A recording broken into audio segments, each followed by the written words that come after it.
At 6:02 p.m., I will call to order the January 26, 2026 meeting of the Essex Elementary School Building Committee. And we will call in our attendance by roll call vote. Again, if everybody just has their mute off, and when I call your name, just say yes, but I will call by names. And I haven't confirmed who's on and not yet, but we will here. So Andy Olderman. Maybe not yet. Okay. Charlie Hay, Yes. Gordon Brewster, Yes.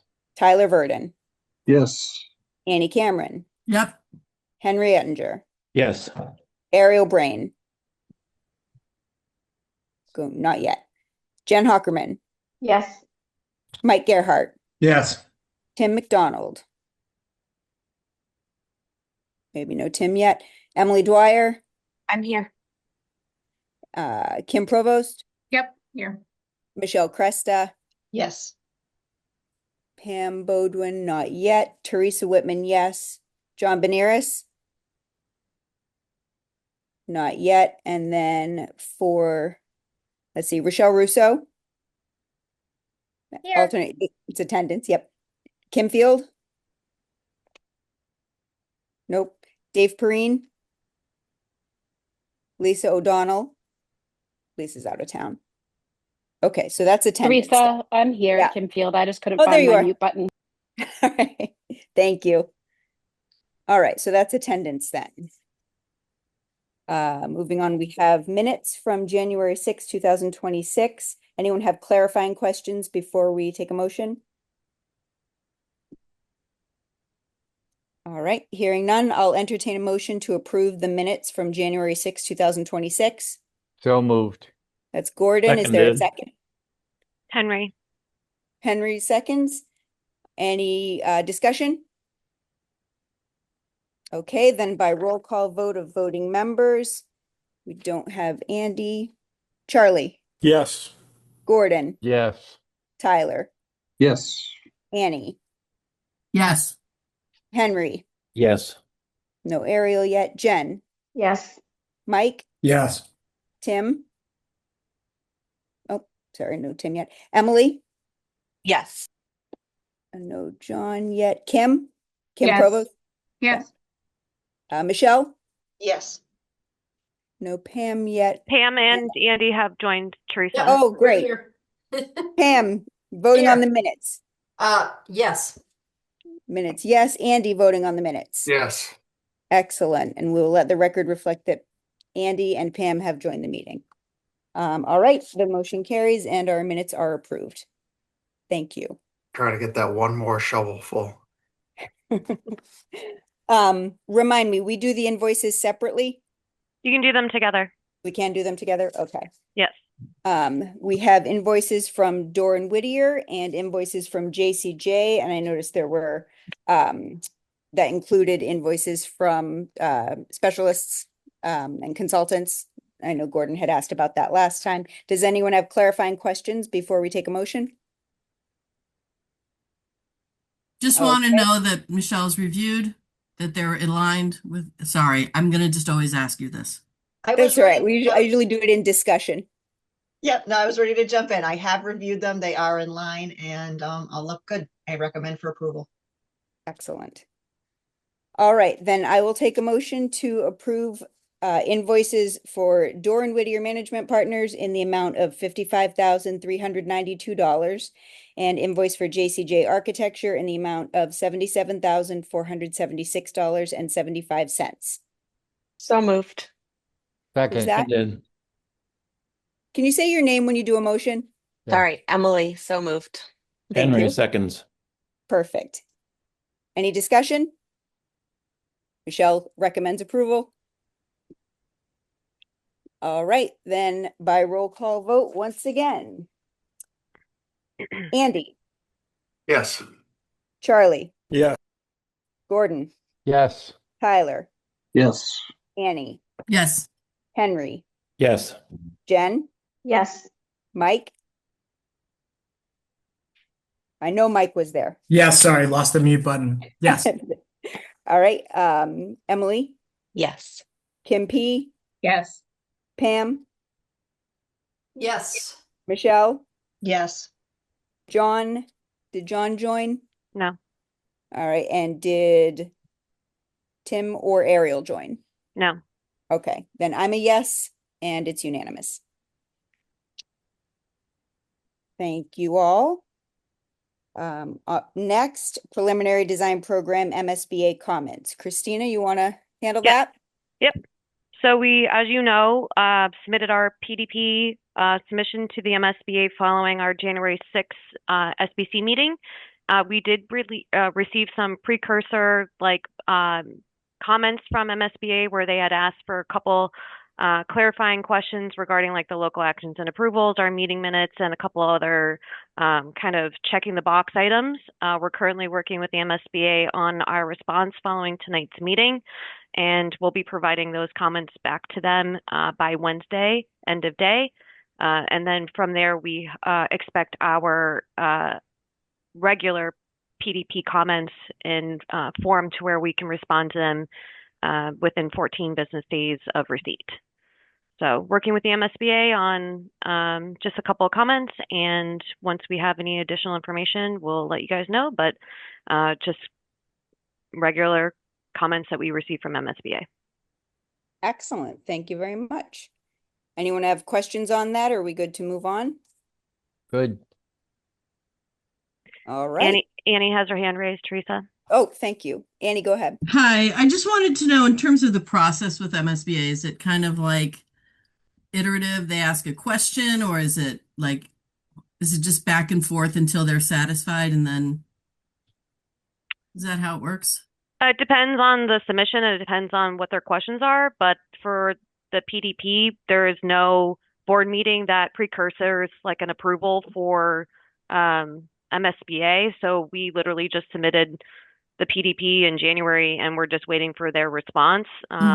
So they did have some just initial preliminary questions, and then we'll get our formal comments from them hopefully in the next couple of weeks or so. Okay, sorry, thank you. Yeah, no worries. Great. All right, thank you. Then we are on to design alternatives review with a vote.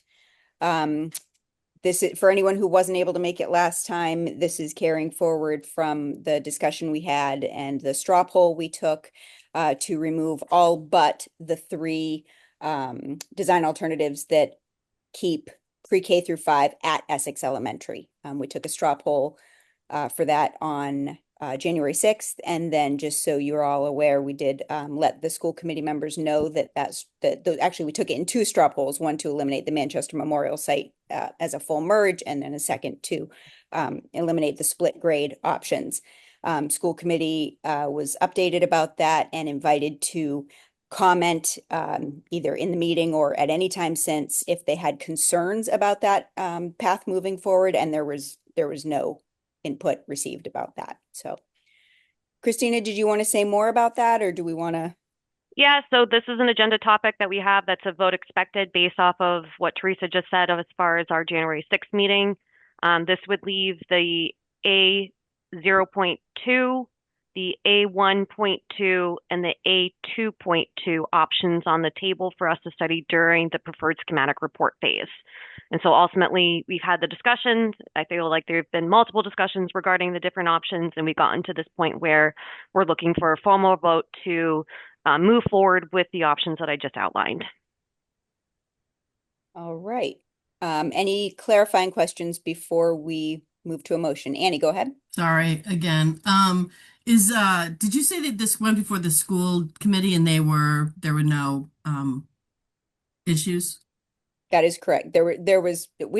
It wasn't a voting thing, but the committee was fully updated, invited to ask questions, comments in the moment, and especially invited to be in touch if they had any concerns about that path moving forward. And there were none. We have received no feedback that there are concerns about this at the school committee level.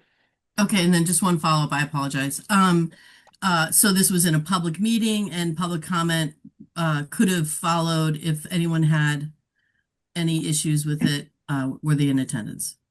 No, public comment wouldn't have, because public comment comes at the beginning of the meeting. Right, but if someone wanted to write a letter. Someone could have Yeah. someone could have contacted us at any time. Yes. Perfect. Thank you. Mike, go ahead. We're eliminating B1.1. We're not required to study that, right? Like we had to choose one of the orange, one of the pink, and one of the blue, but we're not required to continue with B1.1, correct? Correct. That's, yep, Christina's wheelhouse right there. Thank you. All right. Any other clarifying questions? Not a clarifying question, but just a follow-up to Annie's question and your comments, Teresa. We also did 2 rounds of extensive discussion and commentary on the ed plan. And with the unanimous approval of the ed plan, after feedback and integration of their feedback into it, that effectively validates the red determination for the fact that the ones that we are removing don't meet the ed plan. So I think we have their endorsement on that as well in a very formal way. That's a great point. Anything else? Okay, then at this time, Christina, based on how you were speaking, I'm hoping it might be okay. Can we move forward? Could I entertain a motion to advance options A 0.2, A 1.2, A 2.2, eliminating the other options from consideration? Is that language that can work? Yes. Okay. So I will entertain that motion. So moved. Emily, second. Annie moves, Emily seconds. Any discussion?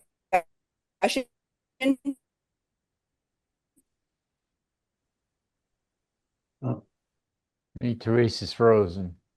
Yeah.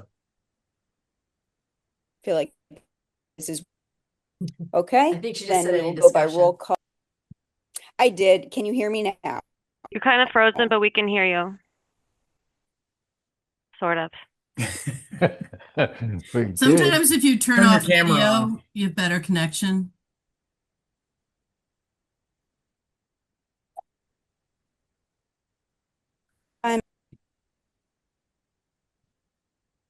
Can you not hear me? We can hear you now. Oh, okay. All right. We got All right, you. let's try this. Andy, Yes. Charlie, Yes. Gordon, Yes. Tyler, Yes. Annie, Yes. Henry, Yes. Jen, Yes. Mike, Yes. Emily, Yes. Pam, Yes. Michelle, Yes. Kim P, Yes. and I'm a yes. We don't have any additional joiners since then. So that's unanimous and the motion carries, and we will move forward with those options. Thank you very much, and I'm sorry about my unstable connection. All right, we are on to site update. Who's taking that? Is Christina? Fun. Is that fun? Mhm. Teresa, I can jump in from JCJ. Please. We do have a site working group that will be meeting in a few weeks, but we thought it may be nice to share some initial information that we received as a result of the wetlands report and also geotech. So I'm going to keep it relatively high level, just so additional conversations will be occurring with the site working group, and we can come back to the committee. We wanted to just highlight the purpose of a wetlands report is to locate and provide information on the extent of wetlands on the site.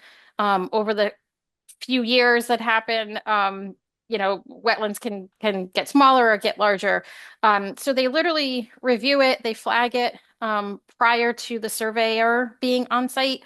The surveyor will then document the flagging so that the design team has the wetlands noted on the survey, which we're using to then move forward with our site drawings and conversation about additions and new building locations. So that's really the purpose. The findings too, I think we're all pretty aware of. On the western side of the building, of the existing school building, there is a what's called a bordering vegetated wetland. There's evidence of a catch basin that carries water over to the pond, which is the second wetland location on your property. The system of the catch basin from the wetlands to the pond looks as if it was an attempt to control the drainage on the site in the existing condition that occurred a long time ago. It does not currently meet Mass DEP regulations. So moving forward, we would be keeping the pond simply as a pond and not look to try to use the pond as a stormwater management as part of our stormwater management system. But again, civil engineer will be digging more into that and we'll talk further about that with the site working group. The third area of wetlands that was acknowledged on site may not be known to everybody, and that's on the eastern side. It's a little blue line to the east of your existing school.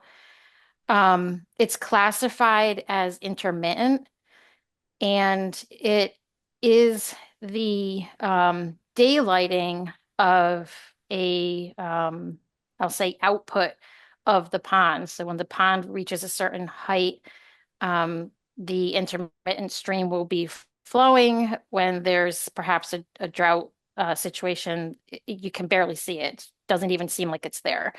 It does connect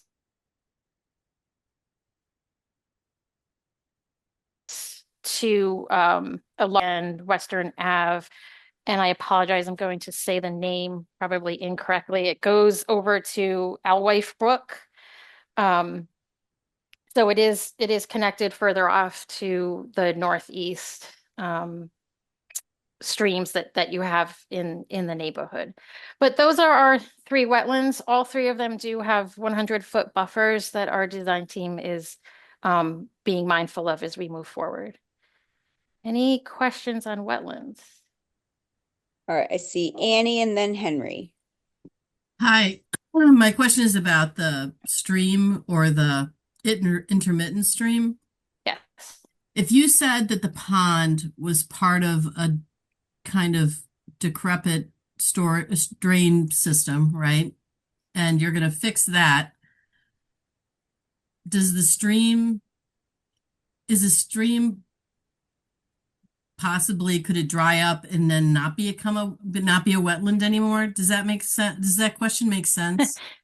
Yes, it does make sense. If we touch the existing system, we then need to proceed with upgrading all of it per the Mass DEP regulations. So that is a discussion that the site working group will dive into. Currently, the thought is we don't want to change or continue with the old system. Yeah.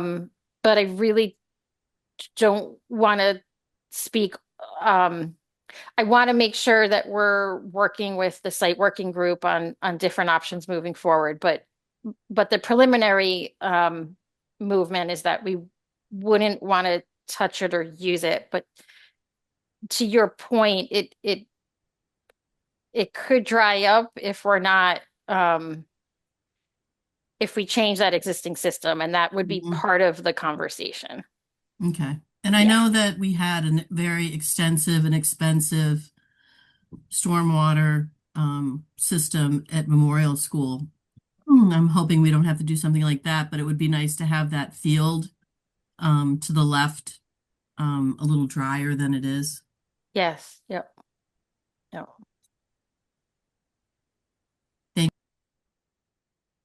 Okay, Henry?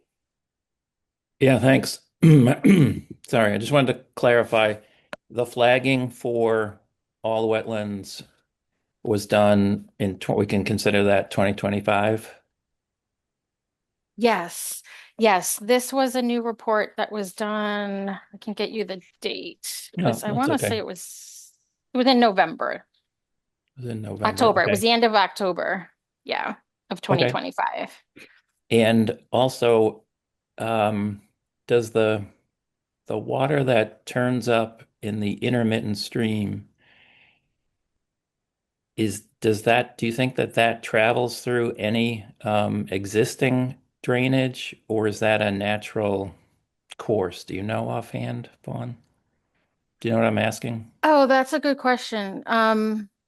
Like when you looked at that plan, Yeah. 1975 drainage plan, were there pipes from the pond in that direction, northerly, I guess, northeastern direction? There Yeah, so the pond has an inlet. If I'm recalling from the report, it's an 18-inch inlet that's coming from the western wetlands to the pond. And then the outlet is 12 inches. And it's underground, but where it daylights is where that eastern intermittent stream is located. But to your point, when the stream leaves the site, I believe it continues to be exposed and not go underground, but I will get you an answer to that because I don't know. And I can reply via email to Christina and then it can be sent over to you. Okay, that'd be great. Thank you. Okay. All right, Mike, go ahead. If on, are you going to be able to distribute that November report to the site working group prior to the site working group's meeting?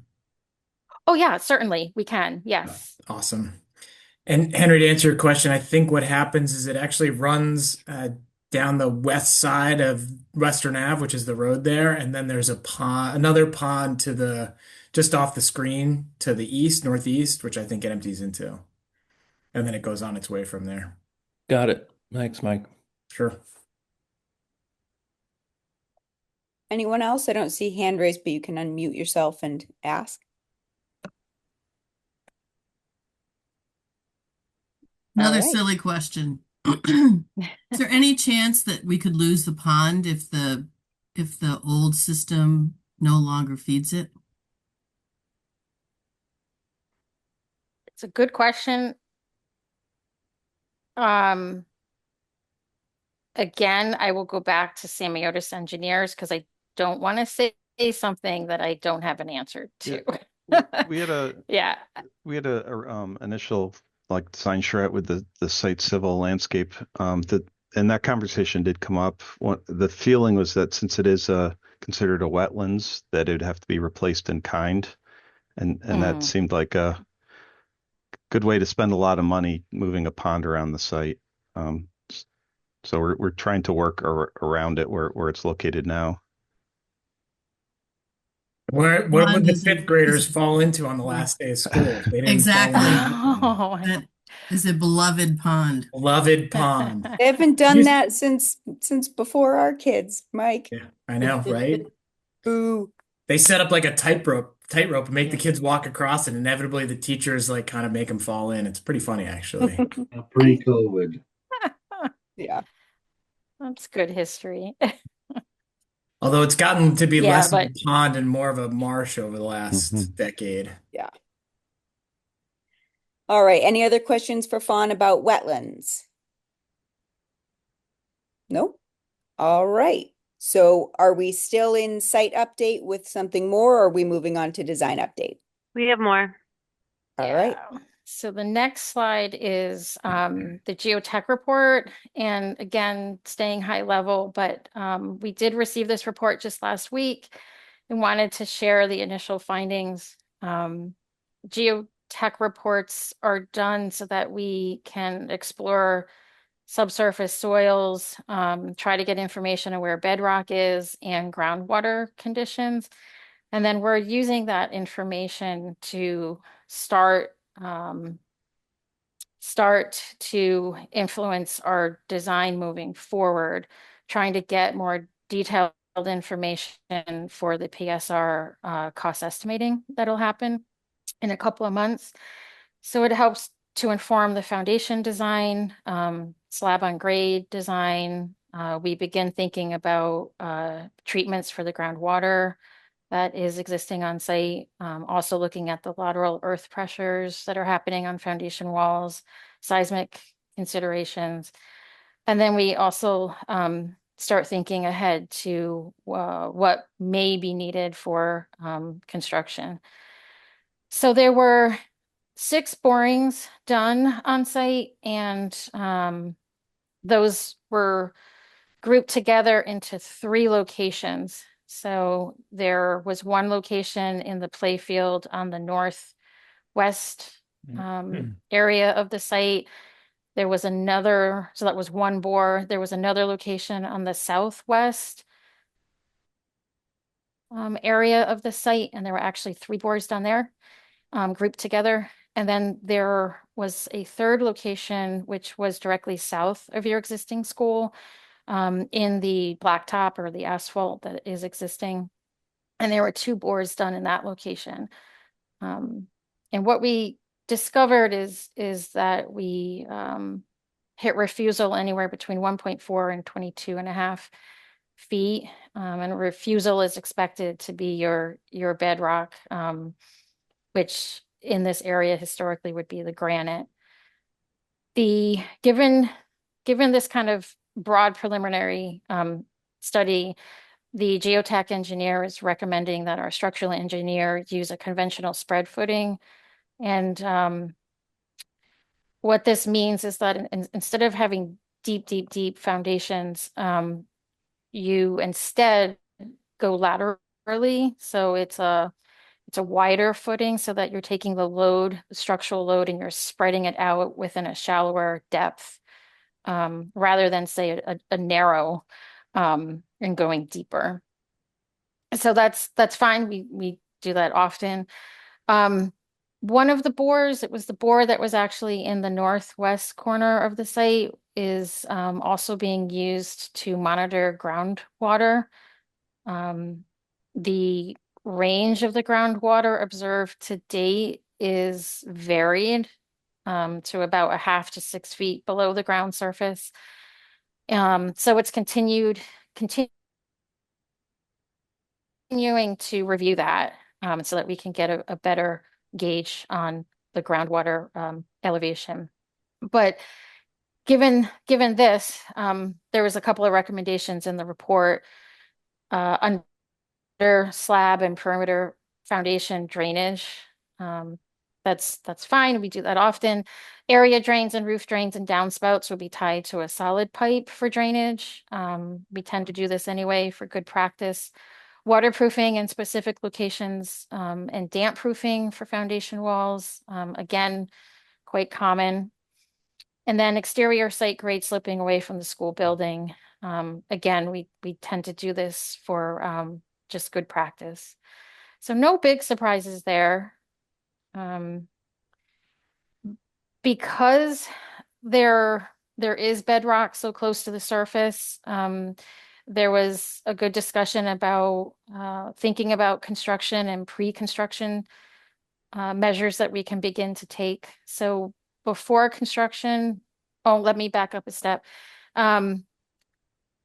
Because of the bedrock being located close to the surface, there's likely to be areas where either mechanically we'll need to remove the bedrock or we'll need to blast the bedrock. So with blasting in mind, there's a good amount of information in the report about keeping the vibration monitoring within a certain range, not only to protect the existing school, but obviously adjacent properties and neighbors.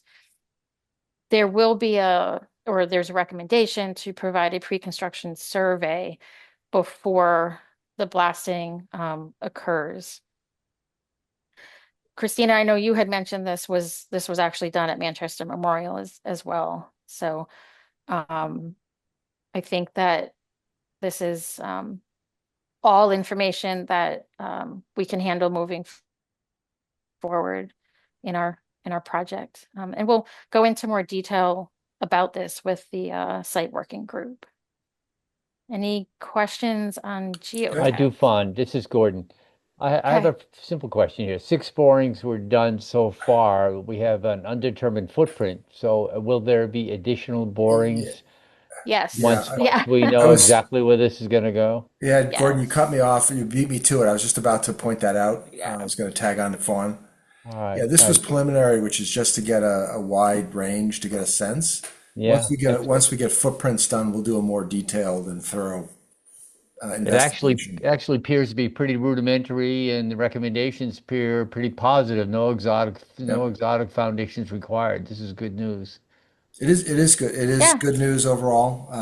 The fact that we're not going to have to do any kind of exotic foundations is always a good news from a cost perspective.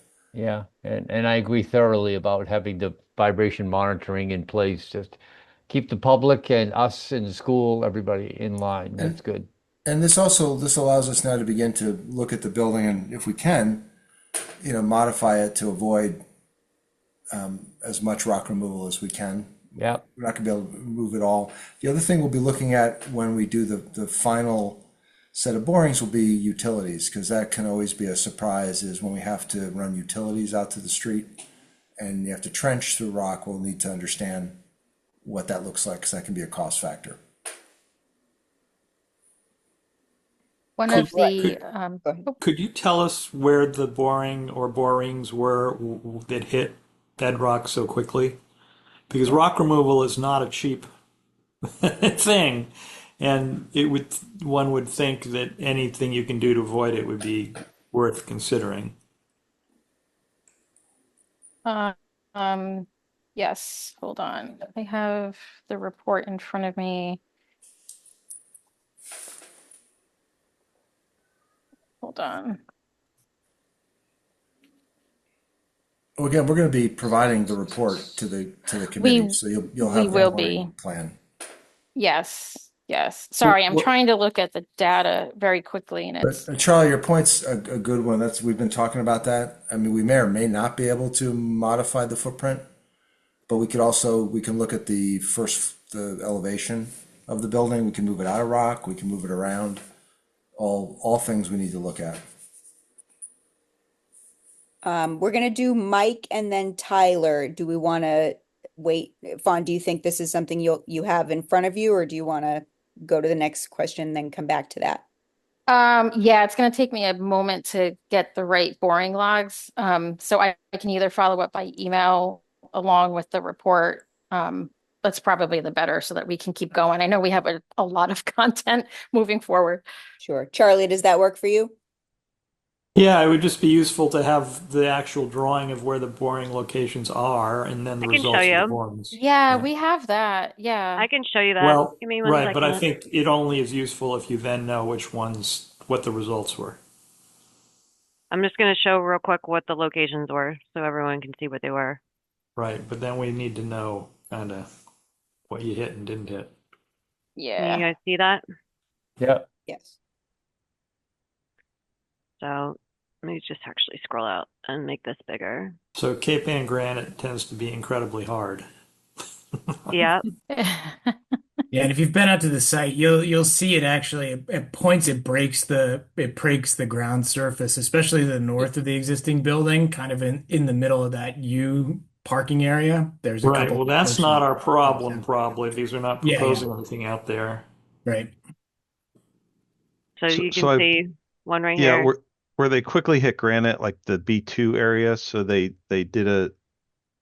dropped the bore, hit refusal very quickly, moved the bore over, hit again, moved it over again. So it wasn't a boulder. They were pretty confident they were hitting bedrock. All right, so it's B2. And then they repeated that at B3 where they hit refusal relatively quickly, moved over and dropped another bore.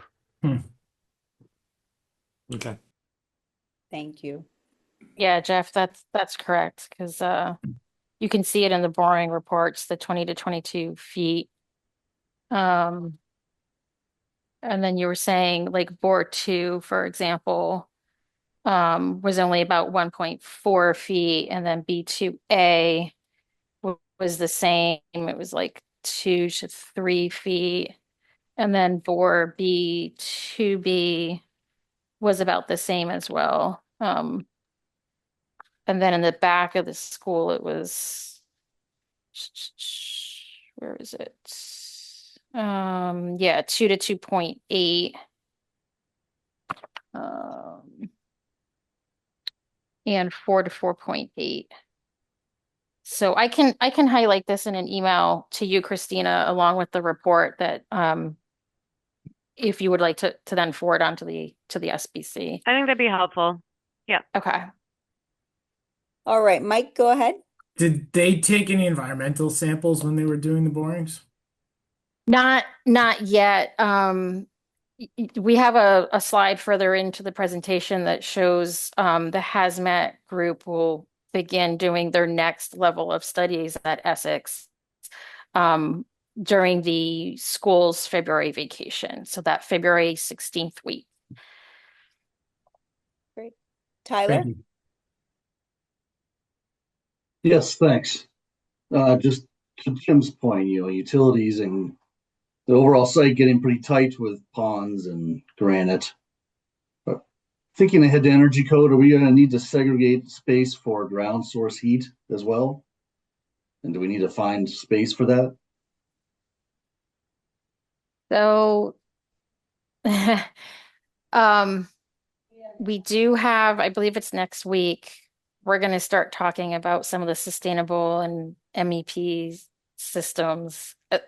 We should probably discuss that with the working group next week and then come back. It's a good question, though. Hey, Tyler, go ahead. I Tyler, don't think you. Go ahead. You don't have to have ground source to meet the energy code, I think is the answer though. You don't necessarily need renewables to hit the energy code as long as the building's designed right. And ground source is the single most expensive possible solution for renewables. So I would encourage us to be very cautious about even considering it, just given the cost. And the federal granting, the federal grants are very much up in the air as well. That's a big topic of conversation. I think that might be a kind of a rabbit hole the committee doesn't want to go down, given the sensitivity around cost. And that's good news. I'm dealing with a project now where we're poking thousands of holes all over the place just in search of that alone. Yeah, most of our projects do not have that. It's kind of unusual at this point. Just mostly, as Charlie says, because of cost. First cost right now is very prohibitive. Hey, Tyler, this is Gordon. Are you referring to geothermal? Yes. Okay, good. I was wondering when we get down to the real what we're talking about here. Yeah, I agree. Yeah, a lot of folks in Cambridge trying to figure out how to make this code work. Yeah, we have next week is the first discussion to talk about mechanical systems and proposing 3 systems per alternative. But we had never planned on any type of ground source heat pump in our original discussions, right, Fawn? Like that was never part of our initial discussions. So we understand where everyone's coming from with the new code and with EUI, but I think that, to Charlie's point, there are other alternatives that we can still achieve the EUI without having to resort to that. Yes, and I know that the consultant has some good suggestions moving forward, so we'll be diving into that. Yep. Next week. All right, any other questions before we move on to design update? All right. So we'd like to present an update on after the straw poll last meeting, we took those 3 preferred, was looking like the preferred options, and we've progressed them looking further at the floor plans internal to the building. The site development, like I mentioned, we did have a charrette with our site civil and landscape architect, so there'll be additional information following up there. But right now, for tonight's purposes, this is primarily internal to the building floor plan development. So the first option 0.2 is the code upgrade. Just as we've discussed in the past, and just as a reminder, this really keeps the internals of the building as is. It's not a program upgrade. It's really just a physical building repair and code upgrade. So all the current challenges would remain. The building's undersized for the ed program. The core classrooms are undersized. The gym is undersized, and there'd be a lot of phasing required and modulars in order to get the work done.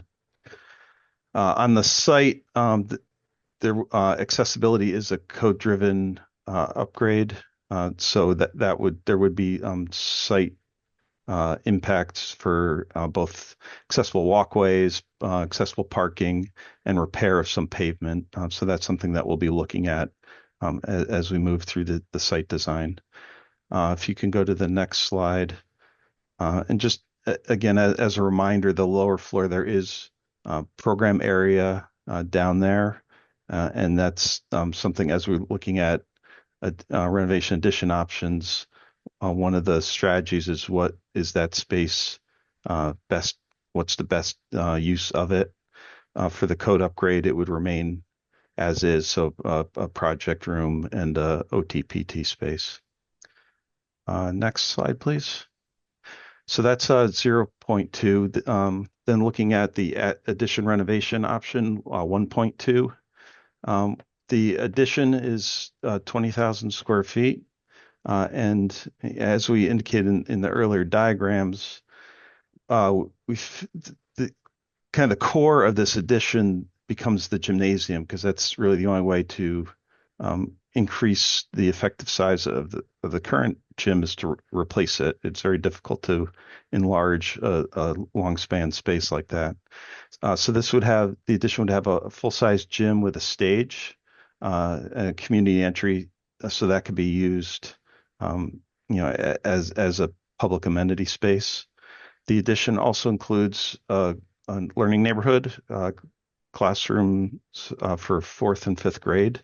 So that provides 4 classroom spaces that then you could use as phasing swing space to move around the building. So you build that first, and that gives some relief to shift into the addition and free up space that you could then renovate.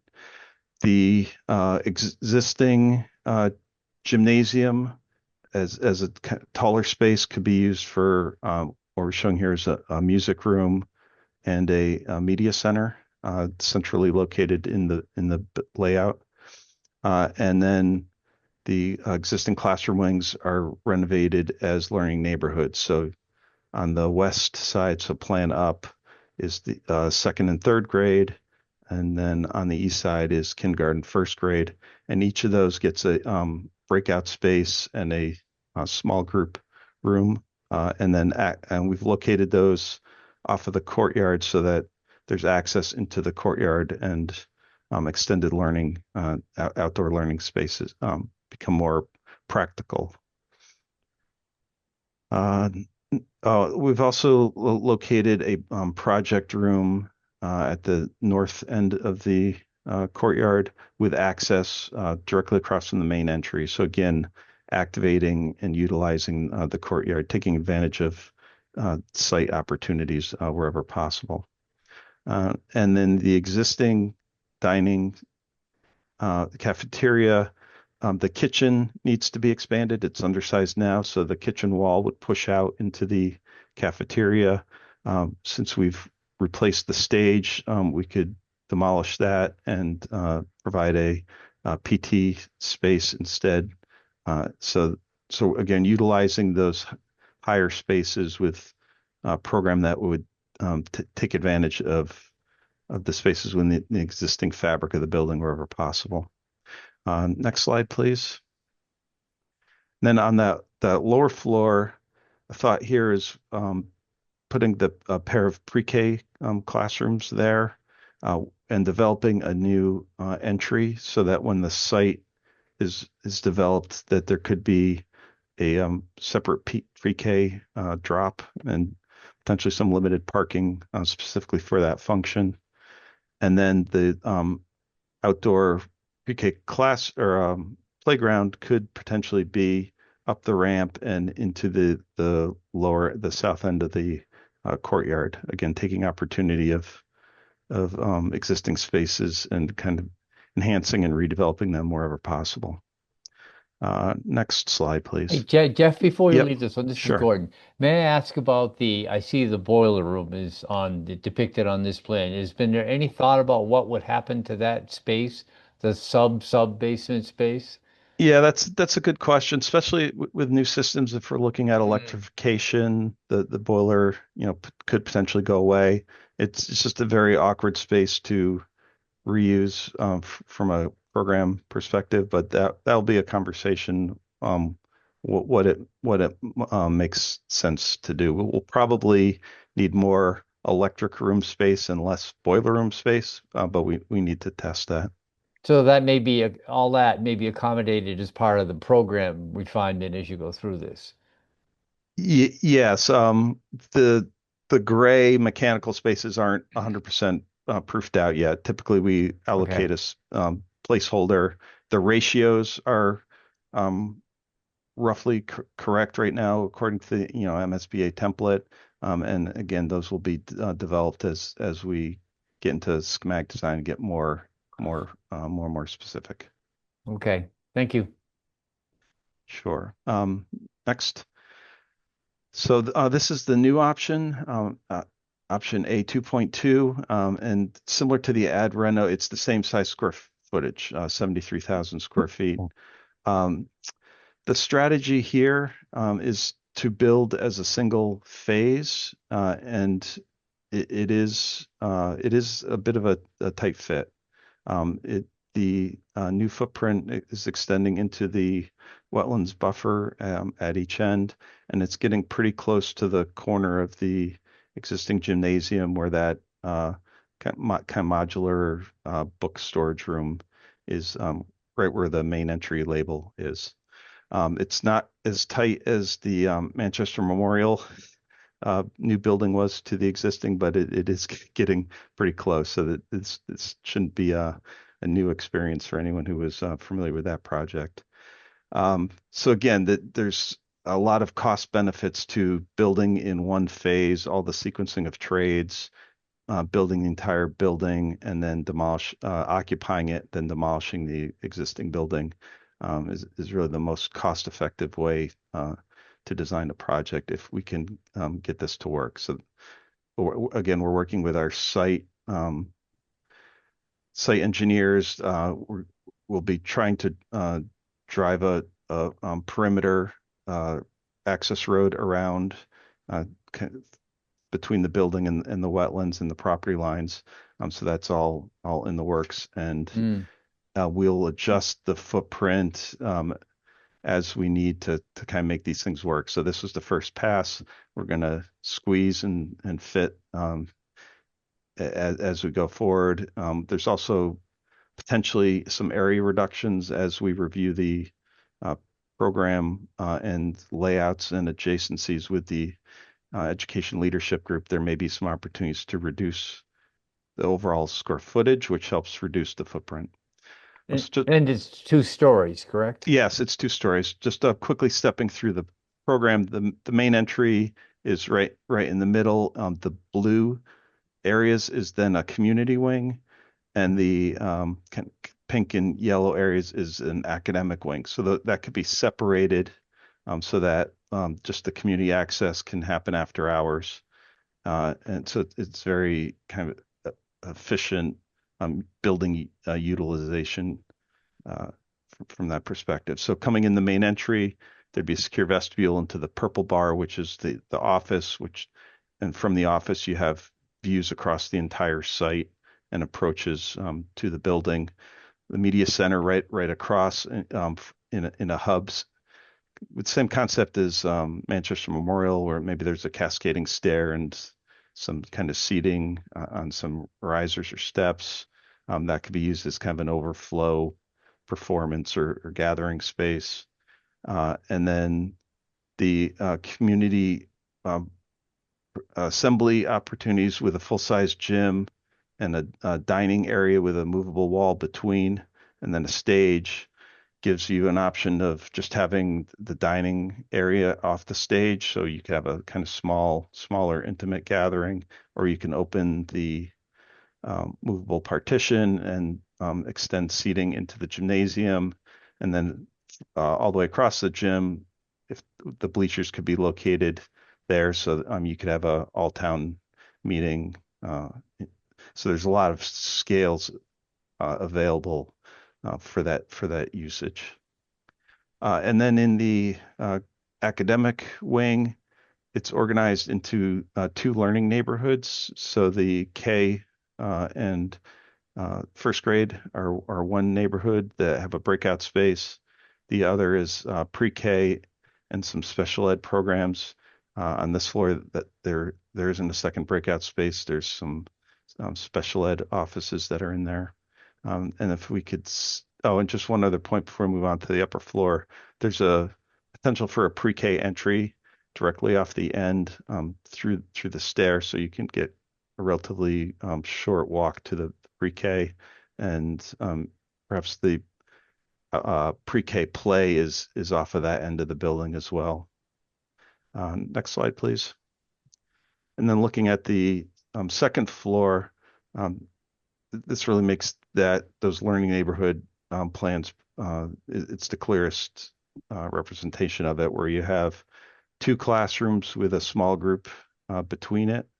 And there's two pairs, so a total of 4 classrooms, second and third, and fourth and fifth.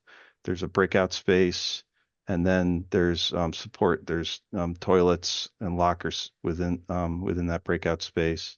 And then between the two learning neighborhoods, we've shown the ACE program. So on the lower floor, you'd have the K2. On the third through fifth floor, you'd have the ACE 3-5. And then the yellow adjacent to it is the multi-tiered support service interventionist with a small group, so that you have flexibility if you need to push in or pull out or adjust the program if you have a bulge or you need additional classroom space. There's some opportunities to kind of adapt over time to your needs. And then across the hall from those two learning neighborhoods, project room, art room, teacher workroom is the small purple box, world language, and then RISE program, again, 3-5, so that the specials are off that kind of shared corridor. So we're pretty comfortable with the adjacencies, and we'll be working with the education leadership group to make sure that we're hitting all the requirements of the ed plan, and this will be iterated as we move forward, and happy to take any questions. All right, I do see we have a couple hands up. Before we take questions, just because this is, I could see this being having a lot of us having a lot of questions, which is no problem. But Christina, could you share what are you looking for? Looking for from us as a group tonight? What direction do you want us to go with this? Is everything fair game? How do you want us to move forward with the questioning at this point? No, absolutely. So we're in preferred schematic report now. We are taking the refined options, and JCJ is further refining them, obviously, with floor plans and layouts that aren't just boxes anymore. They're actually like defining the space itself. We welcome feedback. We want to hear the feedback because that will help then further refine the design and help us get to the preferred design. So as much feedback as we can get is what we're looking for. Perfect. Perfect. Okay. I'm going to kick off with a question, then I'm going to go to Annie, then Kim Field, and then Charlie. And my question, you don't have to answer it right now. It's question/feedback, but looking at the A1.2, the ad reno option there, I'm not in love with the idea of a lower floor pre-K, knowing how we use the lower floor right now, and part of the concern has been that. And so moving forward, it would just be good to hear again from the ed team and that sort of thing about that, especially when I think of the pre-K rooms over at Memorial. And I know that that's going to come up here and there. It doesn't mean it can't be the case, but that is a really different experience. And so that's something that comes to mind. And then the question I have is, the courtyard is still set as courtyard there. That's something I'd be interested in hearing from the educator's perspective as well, because I know in the recent years, it's been hard to get momentum behind using that consistently and effectively, and it kind of waxes and wanes. So I know with the pre-K having play there, that might be the case, but that's just something I'll be looking forward to as we progress. Teresa, can I just point out there's two of you on this meeting, and I'm I not know. sure. Okay. That's because I have my phone on the meeting in Okay. case this kicks out for some reason. Sure. And I want to make sure that we have it straight in case someone logged in by accident under your name. So that happens. And I just want to make sure that we are Yep. all set. Thank you. That's me. Although I will tell you, I see Jen maybe got kicked out and back in. She's in as an attendee. Oh, okay. I will take care of that right now. All right. So we'll go to Annie, then Kim, then Charlie. Hi, yeah, I wondered if someone could just speak to, what are the implications or what's the risk with the building in the is it the buffer zone, the blue shaded areas? Can you just tell us a little bit about that? And then I have one follow-up.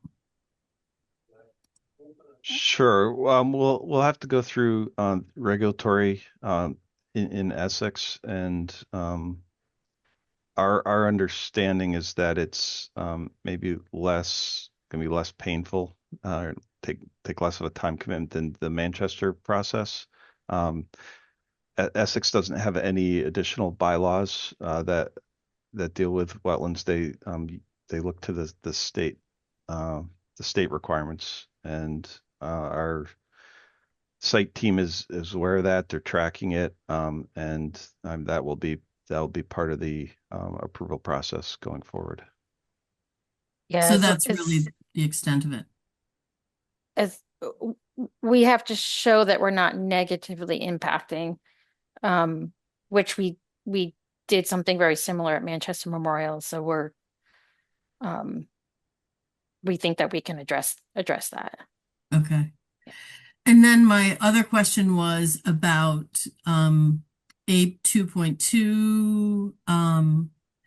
And I just wondered if the educators could weigh in. I mean, I look at this breakout with pre-K and K1 down in the first floor and the second floor with the other grade levels, and it seems really great, maybe perfect, but I just wondered if that kind of organization works for you and what your thoughts are on that how the classrooms are kind of set. And I know this isn't final. I know this is just a possibility, but it looks really great to me. But what do I know?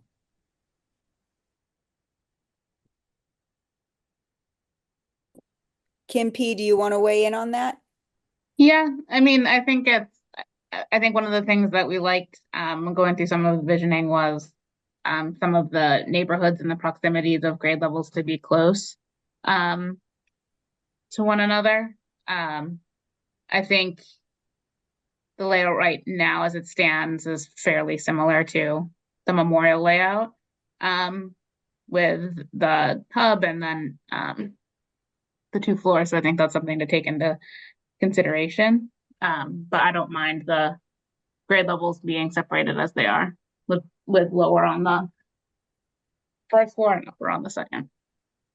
If I could just add one additional thought, at Manchester, the breakout spaces are more linear, built off the corridor, and some of the conversations we had at programming was maybe that wasn't ideal to replicate and to create more of a place or space, and that's what we're trying to do here. And so instead of one long kind of linear shared breakout space, that they're more clustered. So that really what led to the bending, creating these L-shaped learning neighborhoods with the breakout in between.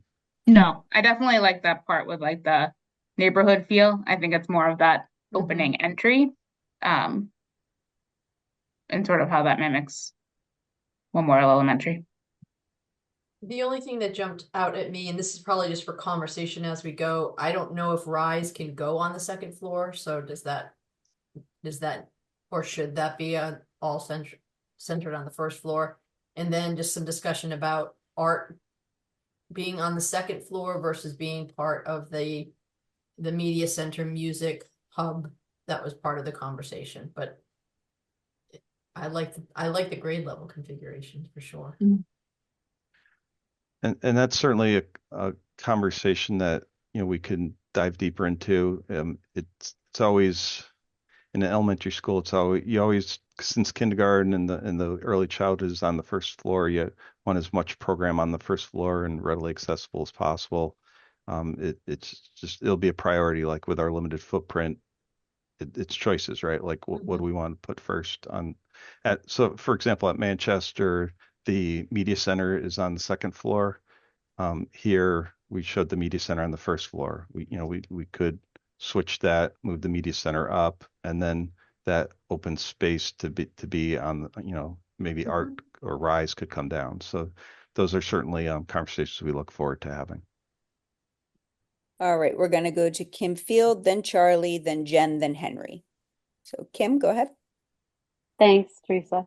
My question is on A 2.2. I'm just curious where the playground would be. And you may have mentioned it, but I didn't hear it.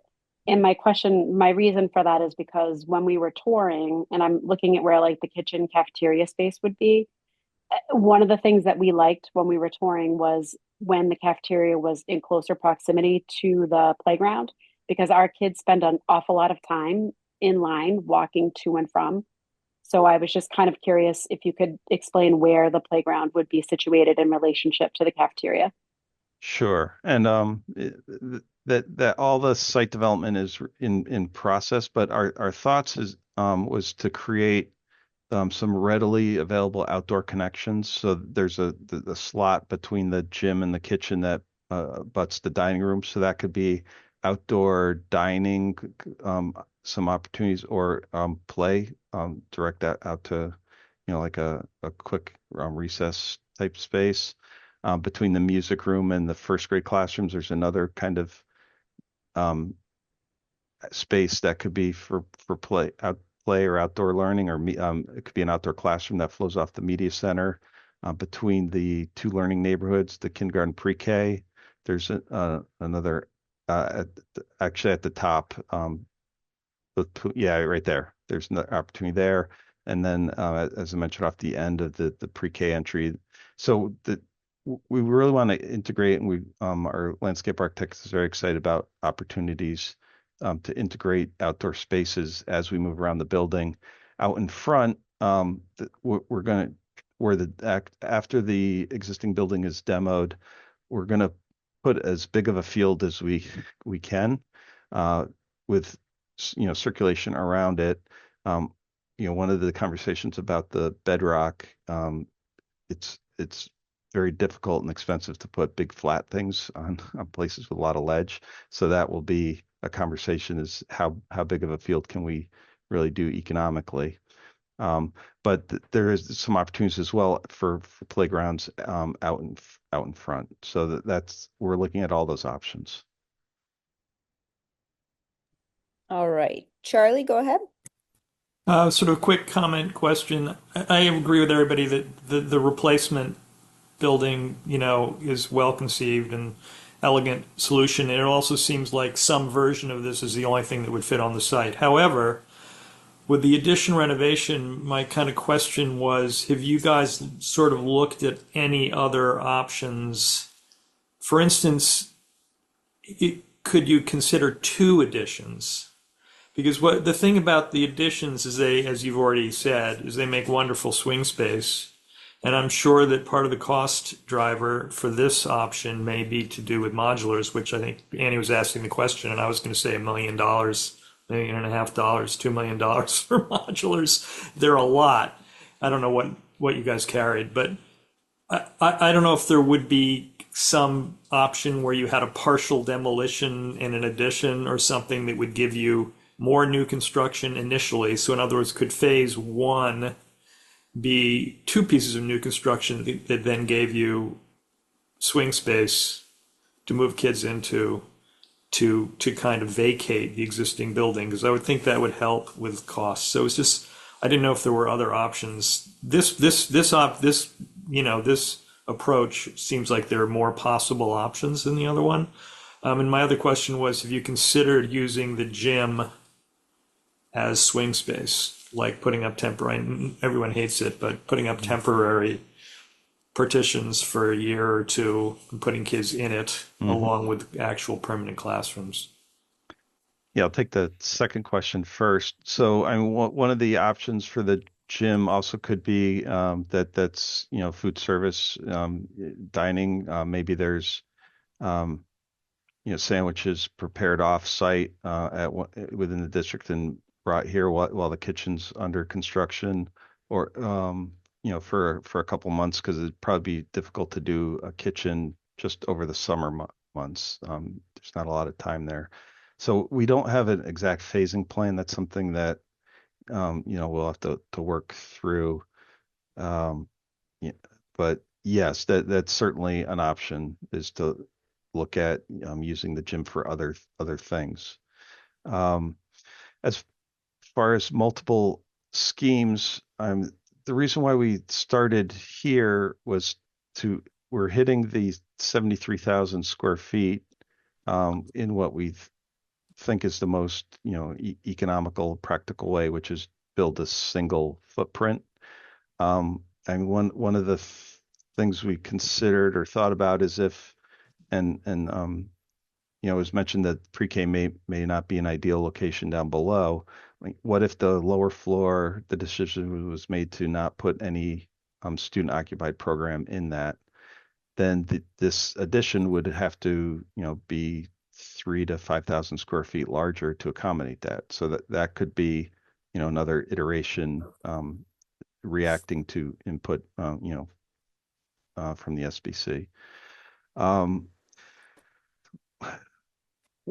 When we were interviewing for the project, we actually, developed some other site locations and some phased additions. As we thought about that further, doing the partial demo is just very expensive, and it's also the the current building we think actually works pretty well in that it's a closed loop, and with the current boiler room in the corner kind of limits your options from that side, and building the addition on this other corner is really there's kind of more opportunities where we're showing both the new building and the addition. So we're certainly open to other thoughts. This seemed the most practical kind of first swing at it, but we're not totally locked in, and so yeah, that's kind of where we're at right now. Thank you. All right, Jen, go ahead.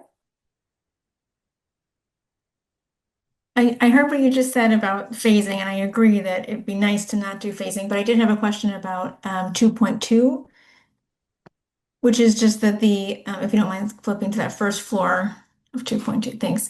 So that the kindergarten and pre-K wing looks like it's sticking pretty far into the wetlands, and just sort of estimating if that's the 100-foot buffer that um, you're getting very close to the sort of darker blue dotted line. Is there a scenario that we should consider that does some kind of phased demo and phased construction of the new building so that we can move it a little bit closer and a little further out of the wetlands that is Page North? Yeah, that's certainly something that we can look at. It is getting it's not into the wetlands. It's with the light blue is the 100-foot. Right. Yeah, so it's not into the wetlands, but it's within the regulated. Yeah, agreed. It's pretty tight there, and that's something that came up when our site civil was starting to think about both construction access and a perimeter loop. All right, we'll go to Henry and then Emily.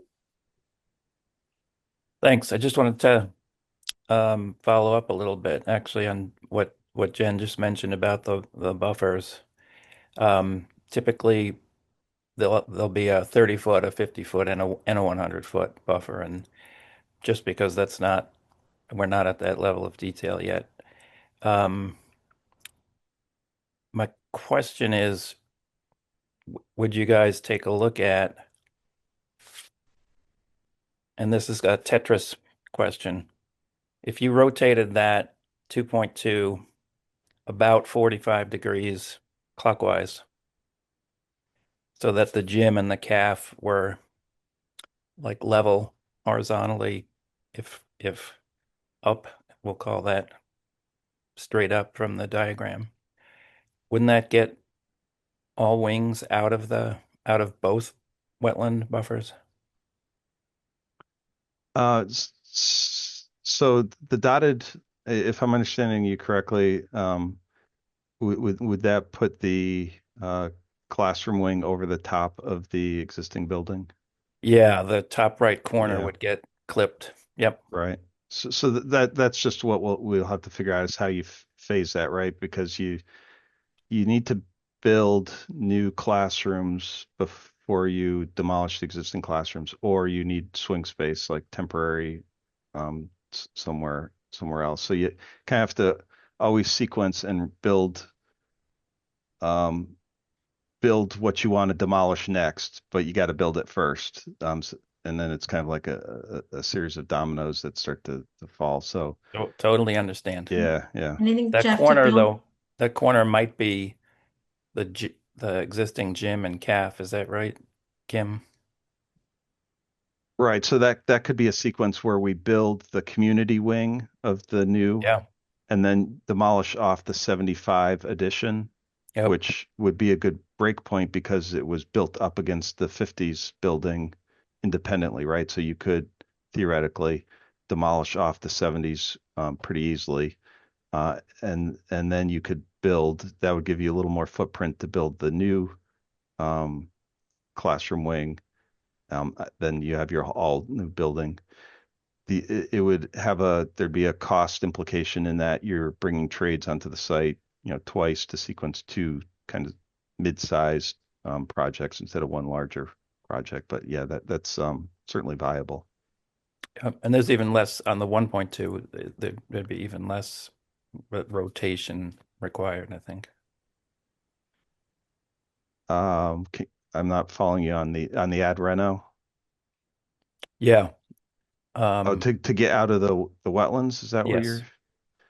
Yeah.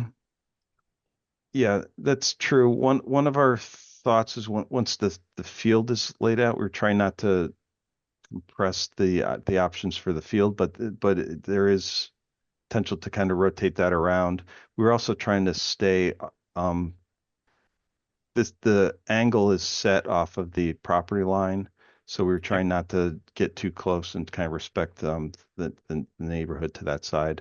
But yeah, we could if the if it's more important to be out of the wetland, but we can be closer to the property line, again, that's a kind of trade-off that we can look at. Sure.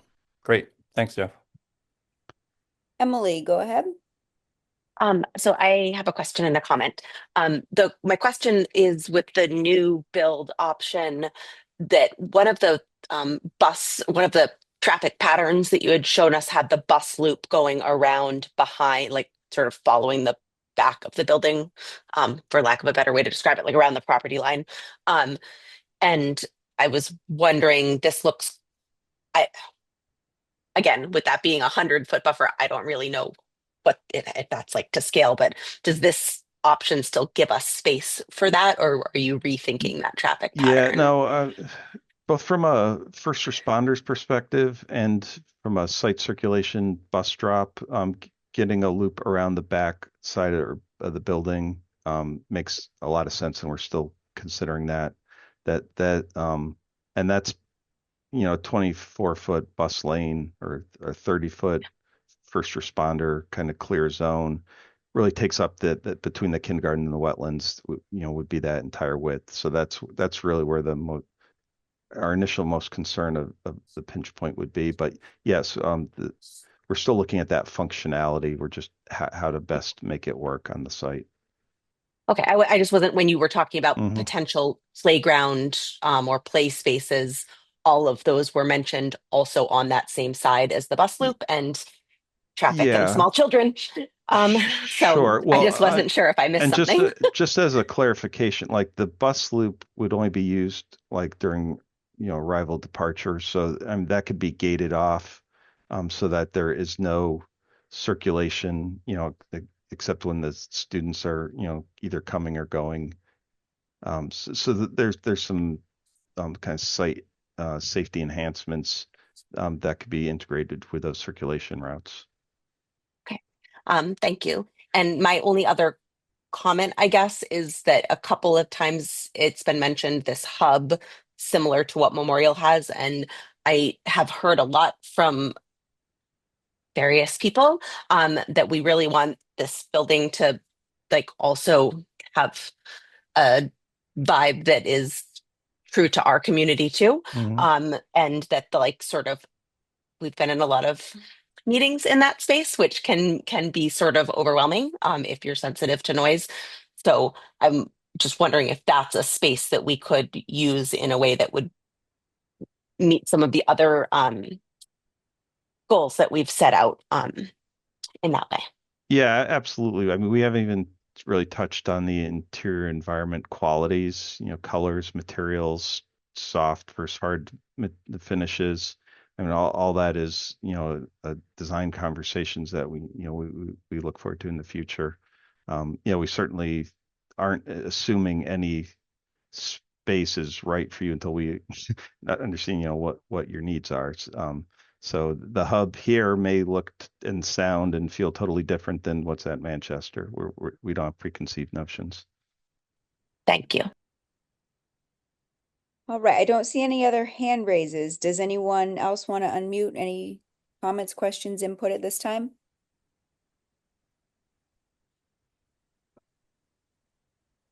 Okay. Well, wait a second, Teresa, this is Gordon. I There you go. Go ahead. just a general question to Jeff. Where are you in the process, Jeff? It seems like you're just touching the beginning of it before we really start to refine these options, correct?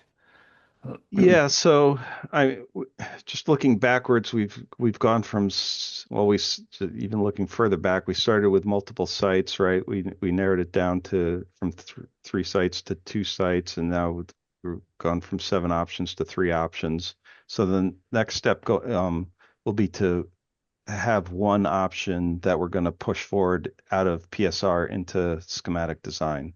So that's our task over the next couple months, is to get enough information that everyone is comfortable with the right approach, the right phasing, the right, budget, that we have one preferred option, preferred schematic option that we then push into more detail and start, looking at all the materials and what it looks like and feels like in schematic design. Jim, did you want to weigh in? Well, I was just going to say, I think, Gordon, you're exactly right that we just began this phase of it. So this really is, as Jeff has said a couple times, the first pass at it. And I think based on tonight's feedback, which has been really helpful, and the work we're doing with the site engineers and landscape architects, we'll come back with another iteration. And it's possible that that either of these options may have a sub option that we want you to look at as well. We've had a couple ideas that came up tonight that dealt with wetlands, especially I think on the Reno ad option. We've had some conversation, and there may be a couple of ways to go at that. So while we don't want this to get crazy with a lot of options, it's possible that one of these could morph into two. As we're looking at incorporating these comments, it's possible we'll see a couple different ways to do it, and we'll bring those back to share with you and get feedback on. Comments have been terrific, by the way, so this is very helpful. Yeah, even at this stage, it's very helpful. And it looks like we have one more. Emily, I see your hand back up. Sorry, I had one more question. Where are you imagining the elevator would go on this design? Yeah, so there's a little, right off the corner of the media center, there's a little gray box across the hall. So it need no, right the in the other center. way. That. No, So that's in the one-story part of the building up near the K1 learning neighborhood, just across the hall from it. Oh, awesome. Okay. Yeah, And yeah, right oh, sorry. there. So it typically wants to be Oh, near the yeah. front door, but Hmm. it has to be in the two-story part of the building. Yeah, I just couldn't tell. And the other thing is, I have to say, because Kim had responded to this in the beginning, but I love these neighborhood layouts and the idea that the K2 ACE and RISE programs could also be in that vicinity for as much sort of sharing and free flowing as possible and helping those kids feel and be as integrated as can possibly be. Thanks, Emily. Charlie, go ahead. Super quick. The other way to try to help with the wetlands thing might be to just try to squish the building a little bit and, in that direction. And also, it may be that you end up wanting to have the bus loop on the front of the building and just access the entrances, and just keep all the traffic on the front and then just have a fire lane around the back that is actually permanently, Right. gated or chained, and the only people who have a key are the fire department, the police department, and that may solve some of the anxiety around that whole topic, and it might also make the road less robust, which might keep you a little farther away from the wetland. I think the biggest takeaway, I think, for those of us who are just sort of watching from the sidelines is you got a very tight site here. Yeah, both good points. Yeah, it may be a little tighter than we originally thought. All right, anyone else? I don't see any other hands up. All right, well, thank you, Jeff, for walking us through all of that, and to everyone who Yeah, pitched in thanks for the on that. feedback. It's very helpful. I would say it's probably appropriate if anyone has ideas or thoughts that they want to share after this to send them along. And I believe process-wise, we would send these through Christina and then she would distribute. You can stop me if that's not correct. No, that's fine. And then also, I don't know if JCJ saw Jen had put in the chat about flipping the classroom ring around on the 2.2 option. She said you could also consider a flip of the classroom wing from the community wing on option 2.2 so the classrooms can be built first. Again, all good feedback, all considerations. This is the phase where we need to be able to look into all of that. And this is where JCJ needs to further refine floor plans and layouts. So this is great feedback. And there's no possibility to build in front of the building that currently exists?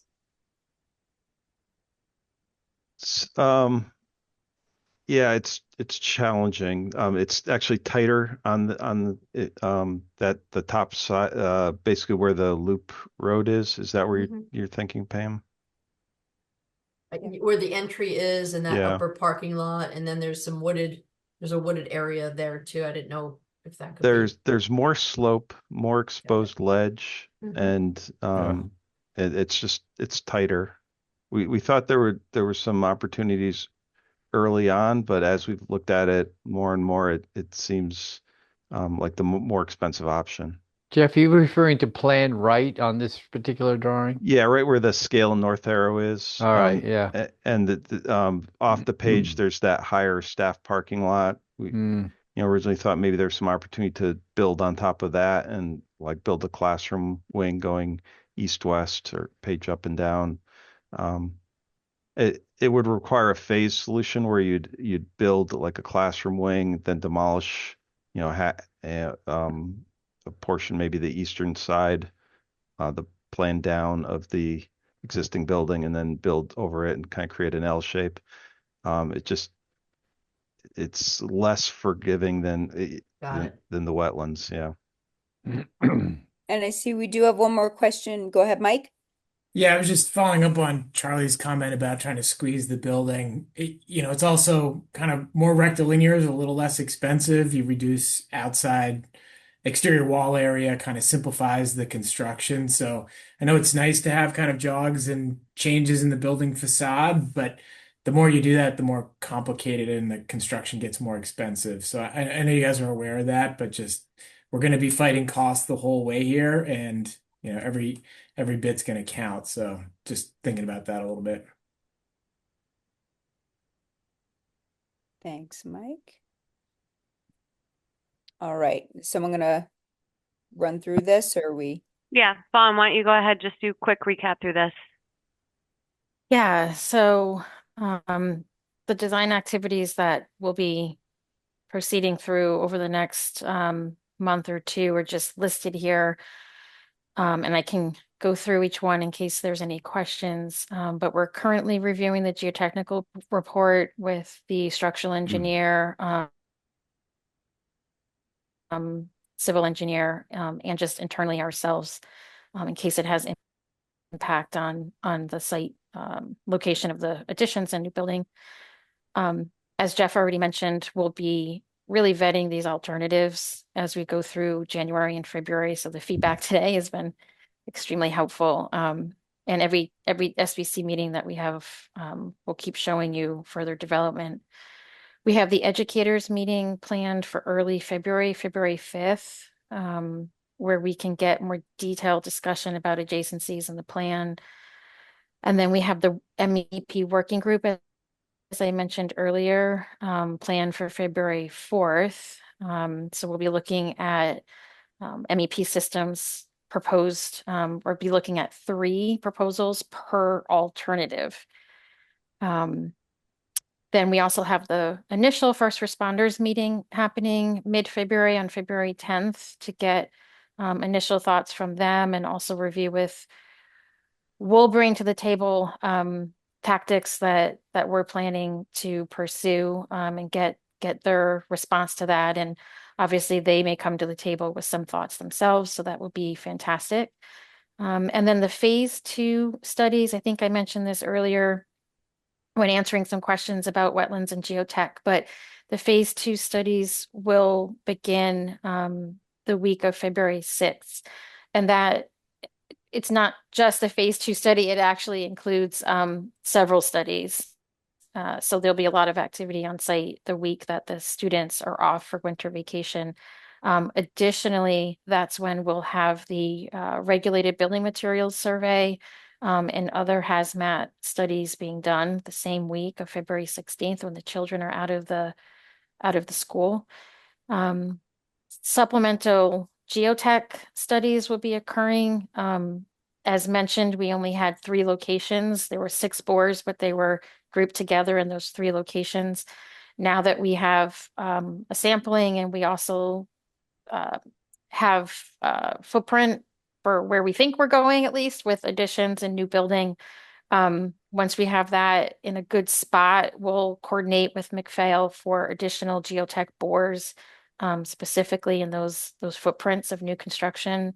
McPhail and JCJ were also discussing basically doing a series of studies that would give us not a sampling, but a better idea of contours on the site. So really understanding the bedrock. And then we also have site safety and security working group that's occurring at the end of February. And all of this will bring us to a pretty healthy set of documents and a report that we'll submit to the cost estimators mid-March. So a lot of activity over the next 6 to 8 weeks to get us to the point of providing updated information to the cost estimators. Vaughn, can you briefly state what we're doing for the educators meeting, please? Because it came up in the chat. That was my question too, so thank you. Oh, yeah, and obviously, Jeff, feel free to jump in, or Pam jump in, but it's really a time when we can review the design that we're looking at, and just reconfirming that it's meeting the educational program. Are there spaces that in the educational program can be somewhat overlapped for efficiencies? Are there adjacencies that are important operationally that we should be more aware of to make sure that the building is efficient, the layout of the building is efficient? Jeff, feel free to jump in, because I know this is your expertise. I mean, I just want to highlight real quick before Jeff gets in. This is like with Pam and her leadership team. This is initial discussion. This is like first time discussing this. So obviously, as design progresses, Kim, Emily, Rochelle, will involve teachers at another level, but this is very high level leadership level right now. So like one thing for sure will be on my list for that meeting is the placement of rise, right. In relation to where the elevator is, seeing if we're going to put them on the second floor, they're going to need elevator access. So why would we have them going the span of the building? Right. In the original discussions, we had art and music clustered with the media center. What's the thinking on separating them? If it's just a function of the facility or just a way you place blocks right now, can we relook at that? So kind of going back to some of the notes that we had. And I think one big thing, probably to get Heather and Allison's input on is the concept of all of the breakout spaces that were needed for small group. Now that we can see what it looks like for us in the neighborhoods. Right. So I think some efficiency things like that for first pass are things that jumped out at me tonight. Yeah, perfect. Great. There was also a question or a request in the chat I saw that I can answer, which is that yes, we will have phasing diagrams as we move forward. That will become part of the design presentation as we get a better handle on it. Go ahead, Gordon. I am looking at the list. I agree with it 100%. I looked at item number 2. The alternatives are developed throughout January. It is January 26th right now, and February as well. This is a lot of work and a lot of back and forth that needs to occur within these months. And I don't know how many times we're planning to meet over the next month, but I probably only like 2 or 3. So I'm concerned that's not enough time. Seems like it needs more focus with the school building committee to come up with what we see as a preferred plan. Gordon, we're meeting every 2 weeks for that reason. I mean, I don't know how else we can meet sooner than that. I mean, we need to be able to put the time for JCJ to take the feedback and the information to be able to come up with design iterations for us to be able to review.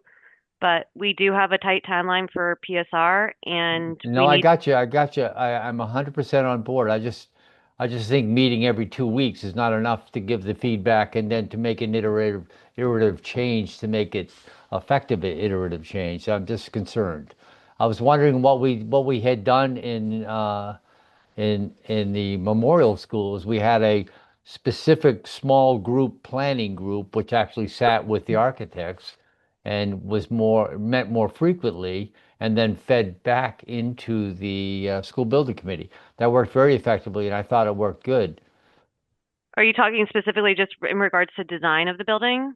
Not so much. I'm not talking about material or massing so much, but I am talking about all the things that everybody brought up today. All those wonderful comments here. They need to be incorporated in there in a, I'm not going to say a more timely fashion, but we literally have 1 month left in order to do all of this. That means only 2 more meetings where we can provide comments. I don't think that's enough. Well, if you recall during the memorial project, some of our meetings were quite long, like 3-4 hour long meetings. So if that's what it's going to take for us to, and I don't want to single out specifically for this group to have design working groups where people that probably almost everyone on this call would want to be part of, to where we need to have like single working groups to be able to talk about the design itself. But we're meeting as frequently as we did with the memorial project, and we again need to give the design team time to be able to take the feedback, which again we received really great feedback today about the options that remain and what they can do with that for our upcoming meeting. Well, I hear you. I remain concerned, and I did think and I beg to differ a little bit, is that we met with JCJ in their office in Boston, a few selective of us, I don't know, it was 5 or 6 of us, I can't remember the exact number. But the intent of that was to sift through everything and provide comments directly to them such that it could be inputted more directly in here. I appreciate everybody. I just don't think it's enough. Huh? Are we allowed to do that at this point? Rules were a little different back then. Why the rules? Why would they be different? We were allowed to have working groups, but that weren't posted public meetings, but I don't know that we're allowed to do that at this juncture. Well, it wouldn't be a need to be a quorum, and no decisions would be made in these meetings, but it would be But personally, this is me speaking. I think it's a Yeah. more effective way to get comments directly back to the design team as to what the feelings are. This was good, but it was literally what we just saw on the screen, and those comments were generated in that particular short window. I'm a little concerned about that. I really would encourage us to give the project team the opportunity to make this process work. I'm not sure we should I agree. intercede ours too much. And I also not sure we should anticipate problems that don't yet exist. I mean, it may work perfectly. It may, Charlie. I'm not saying it wouldn't, and I'm not saying it wouldn't. I just don't think there's adequate time for us to put comments back. But frankly, I'd like to have a copy of those drawings that we just saw tonight as something to scribble on and sketch and share with them, rather than just make the comments about what we saw on the screen today. Well, I think that we obviously send out the presentation in advance of every meeting, so that way you have a chance to be able to look at it, let us know in advance if you have any comments, or be able to bring that feedback to us at the meeting. In addition to that, I think, Gordon, what we did do during the memorial project is when we did have those meetings, it was probably after we had a preferred option in place, where the design really becomes defined in design development, and you're talking about, you know, all the different types of systems and the options, and it's literally really further defining the design of the building itself. But I don't recall us having those meetings during the PSR phase. We did. We had them in their office in Boston. It was just I one. don't think so. I think Christina was right. I think it was when it was further developed. Well, we could argue as much as you want, but in fact, it was. We talked about all the various design. We had too many design options at that time. So that's why we tried to meet Well, and narrow it down. well, But that yeah, would be just during that phase. It's like you when you can. have all these options on the plate, right? Like we're right now trying to take all those options and boil it down to the one option. I agree. I agree. So Yeah.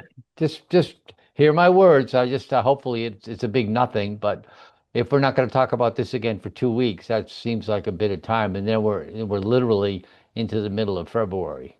I hear you. I'd like to take with the feedback that we received today with JCJ.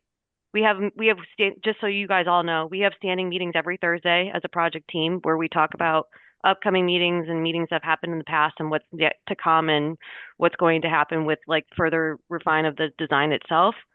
I think it'd be good for us to talk about it this Thursday and kind of look at our schedule, look at what it looks like for JCJ to make some of the changes based off the comments tonight. And if we need to add some working groups or additional meetings, we can look into that, Gordon. So be it. Okay.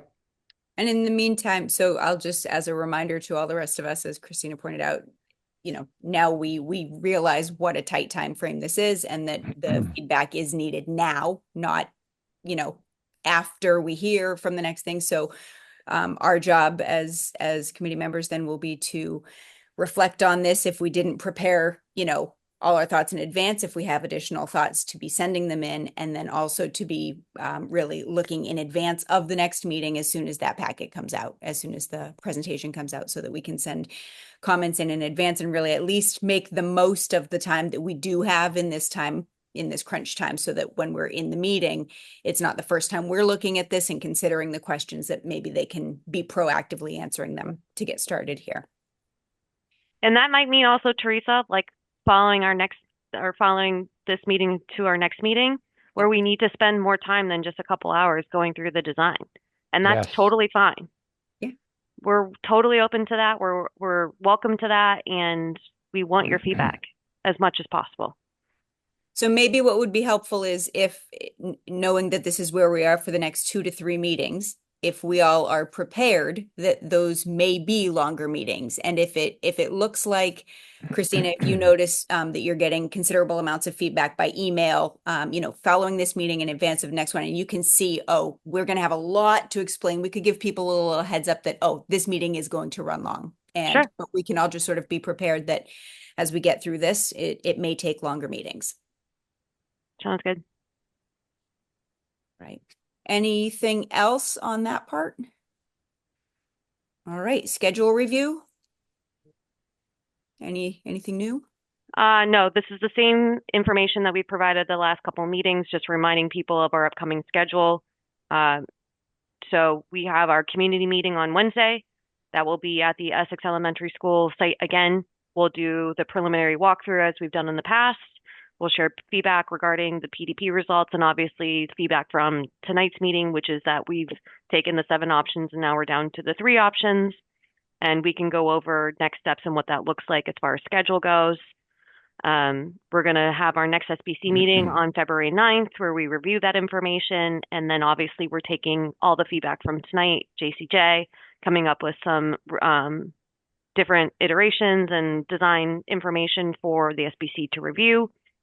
Then we're going to be coming back again on February 24th to further refine that information and basically confirm what our preferred alternatives are for pricing, which ultimately, to me, feels like the 3 options that we currently have on the table based off of what we need to study anyways with MSBA. And then we'll be coming back in April 2 times and another community meeting, or I'm sorry, March, I apologize, March. And then another community meeting at the end of March to review what those preferred options are. And then 2 more times in April to review the community meeting feedback, the approval of the preferred solution, and then we'll talk about the approval for the PSR submission to MSBA end of April. And then this is the same schedule that I shared back in the February 6th meeting, reminding people that we have now moved our dates for town meeting to November of 2026 for both Essex and Manchester, with debt exclusion votes in December of 2026. All right. Any questions? I heard that. Sorry. No, it's good. It's what we're all thinking. All right. Well, thank you for the schedule update. We don't have any other topics not reasonably anticipated tonight? No. Okay. And I don't see anyone in as an attendee for public comment. So that's public comment. Anyone have reflections for the evening? No. And you guys, I do like the changes. Oh, here's my reflection. I do like the changes to the minutes format. I love the action items and who owns it and all of that. That's really helpful to me. So I really appreciate that. Thank Rachel. Thank you, Rachel. No problem. All right, then, unless there's any final thoughts, Pam or Christina? I just think we're in a great place. I hear where Gordon's coming from. I think it's going to start. I think we're in really good shape to meet our deadlines. I'm optimistic, and it's exciting to see it starting to shape up. Awesome. Excellent. Thank you very much. All right. Well, with that, then, remember, we will have to do roll call vote, so don't just start clicking exit. I will take a motion to adjourn. So moved. That's Gordon moves. Is there a second? Second, Henry. Henry seconds by roll call vote. And I'm just going to use the screen here so everybody unmute. Mike? Yes. Tyler? Yes. Gordon? Yes. Emily? Yes. Michelle? Yes. Kim P? Yes. Henry? Yes. Andy? Yes. Annie? Yep. Charlie? Yeah. Pam? Yeah. Jen? Jen? And I'm a yes. I think Jen might be missing her mute button again, or she might have stepped away. So she will abstain. Oh, there she is. She's online. She says yes in the chat. All right, then at 7:46, we are adjourned. Thank you all very much. Hope to see you Wednesday at the community meeting, in person or online. Thank Have a you. good evening. Thanks, all. Thank See you you. Wednesday, everyone. Thank you.